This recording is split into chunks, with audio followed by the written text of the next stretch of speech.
All right, we are joined by a very special guest, Toby Bicknell, recruiting coordinator and associate head coach here at Charlotte. First and foremost, thanks so much for letting us come to campus and joining us. Appreciate you being here. First question, real quick, just as someone in your role, we were having an interesting conversation off camera. What's your advice to high school prospective athletes right now in a world that's kind of ever-changing and I'm sure can be a little bit confusing to high school recruits?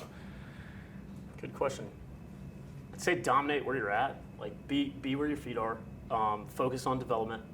Obviously, you want to play at a high level, and I think playing competitive baseball is really important. But just as important as that is like getting in the weight room, proper nutrition, sleep, hydration, and then being a leader in no matter what venue you're at, whether it's in the hallway at your high school, whether it's at home with your family, and just like investing in the people that are around you and investing in yourself and your future.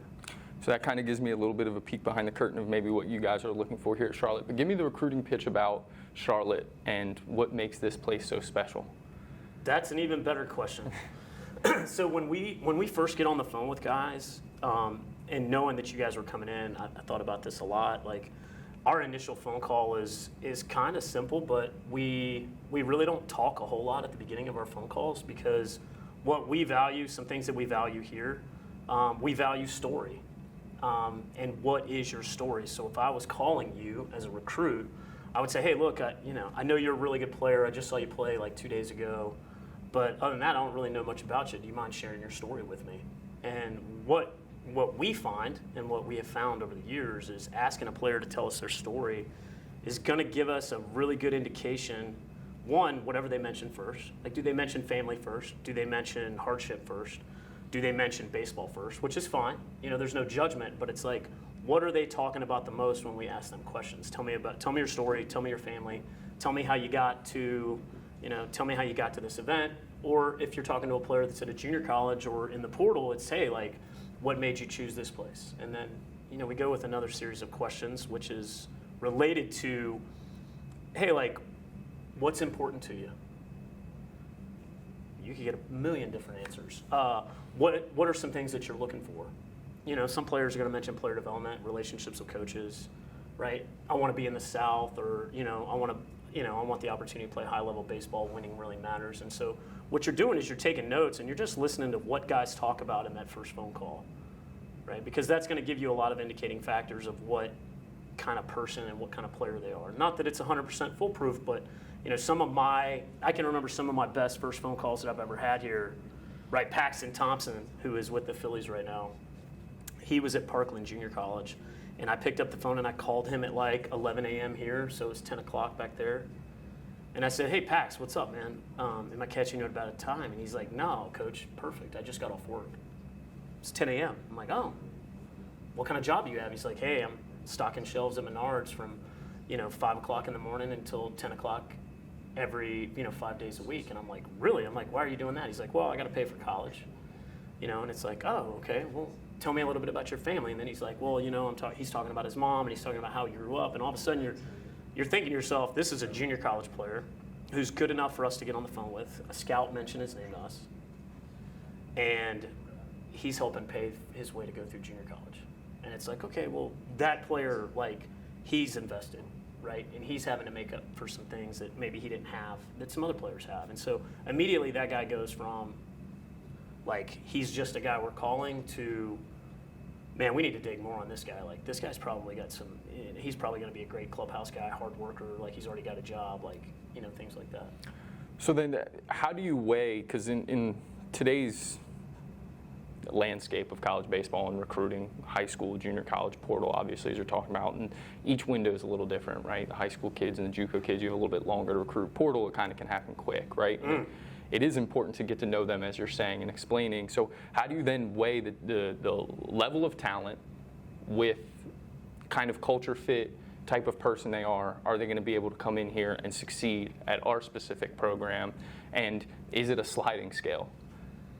I think sliding scale is probably the right word to use. It is. And it also depends on what you're looking for. And so, buzzwords you always want to hear on the phone, and certainly recruiting is not a one-man job. Like, our entire staff recruits, and our entire staff is on the phone, and everybody, it's a team effort. And so you're always kind of you're always having those conversations about, I like this catcher, I like this shortstop, I like this arm, I like this guy. But it's a sliding scale. You're like, yo, this guy's a winner.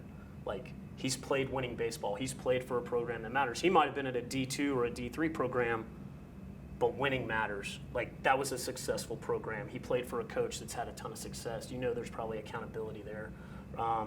And how and why guys get places and leave places, right? Whether it's at a junior college or whether it's, in the portal from, a bigger school, those are all important questions that we want answered. But mostly, you're going to find out the most, I think, in my experience, from players by asking questions and letting them talk. And usually they're going to tell you what's important to them. Yeah. So then, with the portal and everything added in, it's such a huge key for you to be able to bring in people who have the college experience and the level of baseball they've played at a little bit more surely than a high school kid. How do you think that, if any, has had an effect on culture as far as bringing in guys who have some preconceived notions about what college baseball is, what their experience just was, versus a high school guy who might be a blank slate, and you guys can kind of form them to your specific culture? How do you kind of weigh that, and do you think there's been a shift in how you have to go about building culture with the roster turnover being quicker and more every year instead of 2, 3, 4 years? So I think culture is something like every program, even before COVID ever hit and before the portal ever opened, every program was going to be bringing in like 15, 17 dudes a year, a lot of times, right? Minimum 10 usually. Right. But so you're always having a new team, you're always having a new player, even before COVID. There was always going to be turnover, whether guys were leaving, guys were getting drafted, right? Guys transferring out, whatever it might be. So I actually, yes, are there years where you're having more turnover than others? But every team's new. Like, even before 2020, even before 2019, it's always going to be a new team. And the same thing happens in professional baseball, and so now it's just like when you're bringing in new guys, like it's important to have the aspects of your program that, the values that we have, and that starts with our head coach and Robert Woodard, and the 9 across the chest and what that stands for, and playing for a bigger entity than yourself. But I also think we've done a really good job as a staff in integrating. Like, we have, like a lot of programs, we have a ton of professional guys that have played here come back, and they train here in the winter. And so, like, I think that's a really neat time, right, where the pro guys are in here in the mornings, and some of our new guys might be around, and they might be asking questions. And, we're always bringing in professional players to speak to our guys, like whether it's, Colin Moran, who played at UNC, who trains here in the off season, or whether it's one of our guys, and just letting them talk about the experience and how important this place is, but how important it is to, like, really invest in being here 100%. Not worrying about the future, not worrying about the draft, not worrying about your playing time, but like really investing into your teammates, and having, we're all locking arms and we're going in the same direction. So the culture aspect it's important. It's important in every program and every sport, and so that's something we try to do a really good job in the recruiting process of, like, finding out exactly what is important to this young man and to his family. And then integrating as many positive people and the right kind of people and guys that care about winning and development, want to be a good teammate. And, they're not so concerned with their role so much as they're concerned with opportunity. And let me lock arms with my teammates and, like, let's work as hard as we can to make jumps. You mentioned the pro guys coming back and how that kind of fits into the culture and what you're looking to build culture-wise and having them around. How important also is it for the guys on roster currently to see the pro guys come back here so they know what they're working for? I think it's huge. And if you watch, David McCabe and Jake Cunningham and Aaron McKeithen, and, you're watching Spencer Geesting and Bryce McGowan and, whoever's back, right? Because some guys will come back for the whole offseason. Some guys will come back for, a week or two. But I think it's huge because it's like, this guy was in your shoes like a year ago, 2 years ago, 3 years ago. This guy's a 4th rounder. This guy's in AAA. This guy was just in the Arizona Fall League. Like, he was wearing that jersey that you're wearing right now, number 24. And so I think it's great. And we've got such a really good depth of alumni that not only have had success in baseball after they've left here, but also in life that, in a city like this, I think those guys coming back and talking to our teams, even our first pitch banquet, like Jason Hill, who played here in the 90s, and he runs a very successful travel organization locally in Charlotte. Like, him and his brother Kevin, like they came back and they spoke at our first pitch banquet. And so like all of our players are there and hearing Jason Hill talk about what it was like, you know, in the 90s, and like the fact that they didn't have everything that we have now. And it's like, hey, it's a mentality, it's a moxie. Like you're playing for something bigger than yourself. This place is important. This place matters. I think that's important for culture too, because as a new player coming into a place, sometimes that can get lost in the shuffle of like, oh, I'm wearing a jersey that some dudes that have like, this matters. Like when they're at a game, like I might not see them, but I know that like the fans, the city, and the alumni base, like it matters here. That's awesome. And kind of going off again, sticking with the culture thing and recruiting, how much have kids changed, the guys that you're recruiting nowadays? And how much do you have to kind of balance that and understand, hey, this is more important to kids nowadays than it was 10 years ago, and maybe something's, you know, less important than it was 10 years ago, and how are you kind of managing, kind of understanding what kids these days want, and especially in an era in our society where they have all kinds of information at their fingertips like that. So I would think they're maybe even a little bit smarter or more aware of some things than they were 10, 15 years ago. Oh yeah, social media and the internet has done an amazing job. Players are smarter today than they've ever been. They have information, easier access than I ever did when I was growing up. And I think that's a good thing, because I think you can have guys that have a little bit better idea of how to develop or what's worked for them. There's excellent coaching everywhere at facilities and travel organizations and high schools with high school coaches, and especially at the junior colleges. But us integrating like tech and the things that we talk about, because player development is going to be at the forefront of everything that we do here. You know, whether it's pitching development, whether it's hitting development, whether it's arm care, arm strength, physical development with Eric McKibben, our strength coach, who I know you're going to talk to later. You know, whether it's our athletic trainer, Donna Nemo, nutrition, rest, hydration, like we're going to cover the gamut of everything that it takes to be a successful program and to be a successful player. And so actually, I think the amount of information that's out there these days, I think is a really good thing, because I think players, they understand that those things exist. And so they're like, no, I'm waiting to hear you talk about it.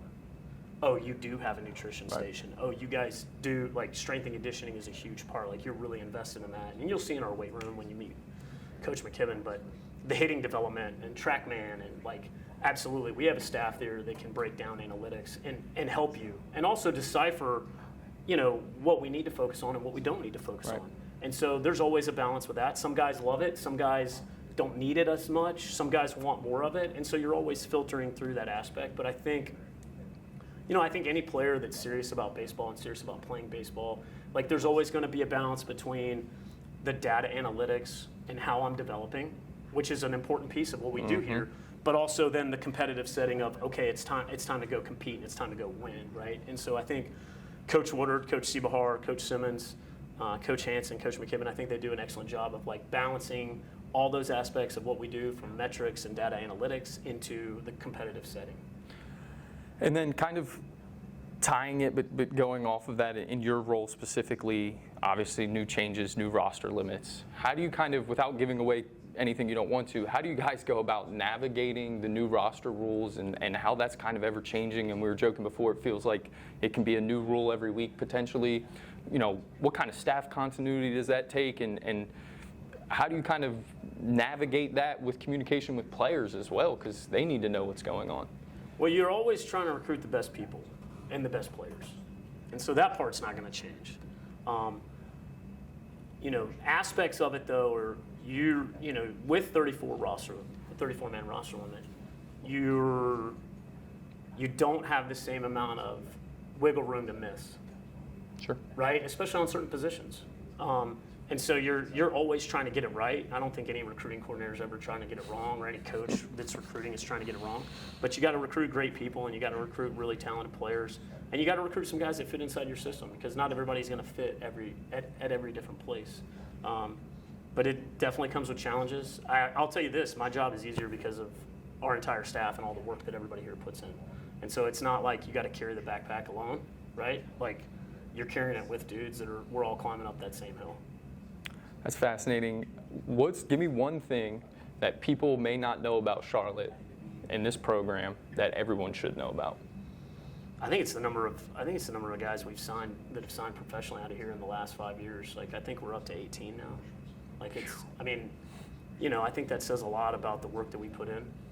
The other thing I would say is there's not too many places that you can go to school and be on a traditional college campus. I mean, you guys even said it when you got here. This place is beautiful. It's amazing. Most people don't know what it looks like. They're like, whoa. They say the same thing you say when you showed up, which is like, holy cow, this place is unbelievable.